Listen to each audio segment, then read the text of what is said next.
Seguimos con el programa y presentamos a nuestro próximo invitado. Hernán Roncino nació en Chivilcoy en 1975.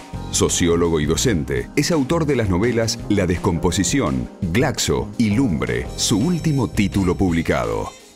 Lumbre es la tercera novela de Hernán Roncino, que al igual que Inés Fernández Moreno, que estuvo hace un ratito, es la primera vez que viene al programa. Hay gente que hoy viene a visitarnos por primera vez por partida doble, ¿no? Tercera novela, Hernán. Tercera novela, un gusto estar acá. Igualmente para mí recibirte, porque además se está dando en este momento, supongo que estarás de acuerdo, una revitalización en la literatura argentina para mí importantísima. Hay muchos autores de la nueva generación, entre la que incluyo a Hernán Roncino, que es joven, nació en el año 75, de muy buen nivel, de muy buena calidad, en distintos estilos, diferentes temas, pero hay mucha cantidad de jóvenes escribiendo y muy bien. Comparto esa mirada. Creo que después de lo que se ha escrito mucho sobre eso también, ¿no? Después del 2001 ha empezado a aparecer toda una camada de nuevos autores y también de nuevas editoriales, ¿no? Por suerte, porque permiten la publicación de estos nuevos autores. Son los que les dan soporte a la aparición de estas nuevas voces y comparto que hay muchos autores que están explorando estéticas muy diversas también, ¿no? Eso es lo más interesante. Y con muy buen nivel, hay muchos de muy buen nivel. Y también, en algunos casos, con mucha repercusión también. Sí, ¿no es cierto? Sí. Acá y afuera, porque me decís que ahora viajás a Austria, te vas por la... Bueno, yo tuve la suerte, pero pensaba en otros autores por ahí. Bueno, pero contá de vos también. Sí. Sí, voy a acompañar la traducción de mi novela anterior, de Glaxo, que salió en alemán, y me invitaron a un festival en Austria y estoy partiendo en estos días. Pero que me parece fantástico. ¿Es por el programa Sur esto de la traducción? La traducción salió por el programa Sur, sí, un programa interesantísimo. Sí, yo por eso te preguntaba, porque eso permitió la traducción de muchos autores. El programa Sur, acá lo comentamos varias veces, empezó cuando Argentina fue invitada, ¿no?, en la Feria de Frankfurt. Exacto. Y es un programa que auspicia la Cancillería, que ayuda, da el dinero para que se puedan traducir, editoriales extranjeras traduzcan libros de autores argentinos a distintos idiomas y ya llevan una cantidad impresionante de traducción. Increíble, sí. Y además te permiten poder publicar en lugares que si no es muy difícil. Muy digamos, complicado, ¿no? Sí. Y uno de los desafíos, me parece, del programa Sur era que se mantenga después de Frankfurt y se está manteniendo. Se mantiene, sí. Y eso está buenísimo. Y ya son unos cuantos años. Sí. Porque creo que empezó el año anterior a que fuimos de invitados de honor, en 2009. Porque yo viajé también a Frankfurt el año anterior, 2009, y me parece que ya ahí se llevaron algunos libros traducidos. Y bueno, son unos cuantos años, hasta el 2013. Eso necesitamos, políticas de Estado que se mantengan. Eso está. Ojalá se mantenga buenísimo. para siempre, porque es una manera de que trascienda nuestra literatura y podamos mostrarnos afuera. Y ¿no? de todas las generaciones, ¿no? Porque tanto de autores clásicos como... Absolutamente, desde Borges hasta el Martín Fierro, hasta los nuevos autores, los más jóvenes, están todos traducidos. Antes de seguir, quería decir, con esto que decía recién Hernán de las nuevas editoriales, yo la puedo nombrar porque evidentemente acá no hay ningún interés comercial en el medio. La editorial que publica este libro es Eterna Cadencia, que justamente el otro día fui al festejo por los 5 años de Eterna Cadencia. Y 106 libros editados. Creo que este es el número 106. Sí, acá se hizo un programa, hicimos el año pasado, creo que fue, con varios editores de estas nuevas editoriales que han surgido después de 2001, ¿no? Editoriales chicas, pero que están cumpliendo un espacio muy importante porque dan lugar a estos autores nuevos que yo no sé si los grandes grupos comerciales hoy apostarían. Sí, y uno si se pone a ver ahora de los grandes grupos quiénes son los que publican literatura contemporánea y cada vez son menos. Cada vez menos, sí. Entonces estos son los canales no solo de aparición, de publicación, sino de acompañamiento del crecimiento de un autor, digamos, ¿no? Claro, por supuesto. Que no solo le dan espacio a los primeros libros de un autor, sino que te acompañan. Te acompañan. ¿Los 3 libros tuyos se publicaron? No, mi primera novela fue en Interzona. Igual la experiencia... Bueno, también otra editorial surgida en estos años, exacto. chica, claro. Con la edición de Damián Tabarovsky en Interzona y ahora con Leonora Diamen, ¿no? Acá en Eterna Cadencia. Pero el acompañamiento, digamos, está buenísimo para poder... Para poder crecer, para que los libros puedan circular, digamos, y que no desaparezcan al año en saldos. No, claro, que sí, que lamentablemente pasa. Porque también es interesante que se dé este fenómeno de aparición de tantos jóvenes escribiendo y escribiendo bien, cuando por el otro lado es verdad que la literatura cada vez convoca menos. Entonces la gente cada vez lee menos y lee menos novelas. Y me impresiona mucho que tanta gente joven quiera, pese a todo esto, escribir novelas. Me parece curioso a mí que sobrevive cierta herencia, digamos, simbólica todavía en los diarios, de mostrar la literatura, digamos. Hay espacios en los diarios muy grandes para la literatura, que está buenísimo. Eso creo que es una especie de herencia de otra época gloriosa de la literatura. Pero por suerte la mantenemos, eso está genial, ¿no? Pero eso es como un acto de resistencia escribir una novela en un punto. No se combina con lo que vos planteás con la cantidad de lectores después que... Por eso está buenísimo, por ejemplo, lo de Programa Sur, que por supuesto, todo desde lo que sea Estado. para dar a conocer y ampliar. Vos sos de Chivilcoy. Yo soy de Chivilcoy, nacido en Chivilcoy. Quien lea a Hernán Rossino no le cabe duda de que es de Chivilcoy, porque es como el lugar mítico, ¿no?, que aparece en las novelas. En los 4 libros, porque tengo un libro de cuentos originalmente, lo primero que publiqué, los 4 libros... transcurren en ese espacio, claro. En un pueblo, en una ciudad, entre pueblo y ciudad. Las 3 novelas se fueron entrelazando de a poco, digamos. Nunca las pensé conectadas, pero están conectadas. Están conectadas con los mismos personajes y con el mismo espacio. ¿Qué significa Chivilcoy en tus novelas? Es más que un pueblo, representa muchas cosas, me parece. Sí, representa no solo hay una reflexión constante sobre mi experiencia en los primeros años de vida ahí.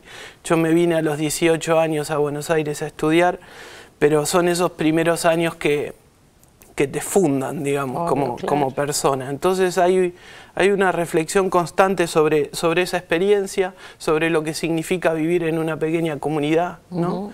Y me parece, viéndolo a lo lejos y con perspectiva, estas 3 novelas abordan, hay ciertas temáticas que se repiten, digamos, ¿no? Claro. La cuestión de la memoria y la reflexión sobre la violencia, digamos, ¿no? Cómo se desarrolla en una pequeña comunidad vínculos violentos, muchas veces pueden aparecer de un modo explícito, pero muchas otras veces, y creo que en general, aparecen de un modo silencioso, ¿no? Claro. Como muchas veces los vínculos se van tramando en ese caldo, en donde en cualquier momento estalla algo, digamos. Pensemos también, hay toda una tradición, ¿no es cierto? Si pensamos en Onetti, pensamos en Faulkner, qué sé yo, que te tienen que haber marcado. Sin duda, Faulkner y Onetti son autores fundamentales para mi formación, pero también más cerca a nuestro, digamos, la obra de Miguel Briante, por ejemplo, a mí me impacta mucho, Haroldo Conti también, o el mismo Saer, ¿no? Y Saer, yo creo que también, creo que te debe gustar mucho Saer. Es un autor importante. Es un autor importante para vos, claro. Sin duda. Bueno, todo eso aparece en la novela. También no nos olvidemos que vos naciste en el año 75 y estos años de formación en el pueblo, fue un año antes de la dictadura que nacieras, fuiste al colegio durante el menemismo. Exactamente, y me recibí como sociólogo en octubre del 2001. Entonces, ¿vos te viniste para acá a estudiar sociología? Me vine a estudiar contador público y después me cambié a sociología. Hice un viraje bastante importante. ¿No terminaste la carrera de contador público? No, me cambié en la mitad. Sociólogo. Pero hay una escena que me queda muy grabado de cómo me entregan el título en la carrera, es muy curiosa. Es en una ventanilla donde solo se ve una pequeña ventanilla y alguien mete la mano por ahí y me estira el título, digamos.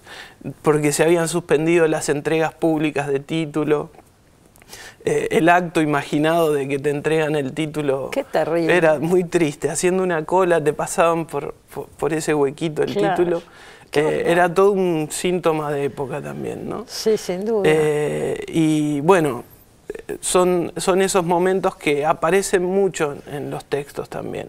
Sí. Lumbre está contextualizado en marzo del 2002, ¿no? Suceden 3 días de marzo del 2002. Y está marcada así también los capítulos, Exacto. día 1, día 2, día 3, ¿no? Y creo que el protagonista vuelve al pueblo porque el padre le avisa que murió un amigo. Exacto. Y creo que 2002 es un año... la crisis está asociada al 2001, pero en 2002 queda visible, queda expuesto todo lo que estalla, ¿no? En 2001. Y es un año donde no teníamos moneda, digamos, donde... A mí me impresionaba mucho los carteles publicitarios, ¿no? Que estaban vacíos, ¿no? Claro.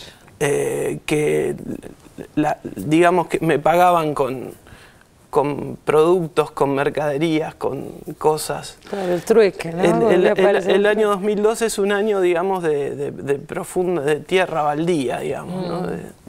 Lo que pasa también acá está la cosa, si lo relacionamos con un pueblo de la provincia de Buenos Aires, aparece en tus novelas cuando se cierra el ferrocarril, por ejemplo. Exacto. Y cómo eso produce la decadencia, o sea... Eso empieza a ser narrado en la novela anterior, en Glaxo, donde se desmontan las vías de un ramal del ferrocarril que pasaba por Chivilcoy y que se retoma en Lumbre también, ¿no? Donde los personajes caminan por los terrenos que antes eran los terrenos ferroviarios y que ahora están ocupados por construcciones del Estado, son terrenos puramente baldíos, digamos. Por eso, ¿no? en un pueblo por ahí se nota muy brutalmente, digo, esa decadencia. Esa decadencia y las fuertes consecuencias que dejan también las políticas de un gobierno, ¿no? Se ve más, yo creo que primero se ve con contundencia en el interior eso, las consecuencias de un modelo, ¿no? Claro. Así, a mí siempre me llama la atención cómo